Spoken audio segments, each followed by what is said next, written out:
This is our shared home. We all live in it and benefit from it. We roam, fly and swim. In the forests and mountain tops, in savannas, and in the depths of the oceans. Together, we form part of the web of life that ensures the planet's ecosystem can strive.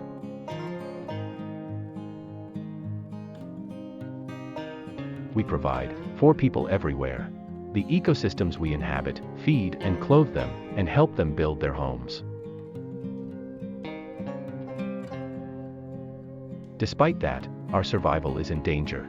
Thousands of species face the danger of extinction. Without them, habitats and ecosystems are in peril. This World Wildlife Day, let us join together in raising awareness of the future of the endangered species. Together, we can change course. We can save wild animals and plants from overexploitation and restore their habitats and ecosystem.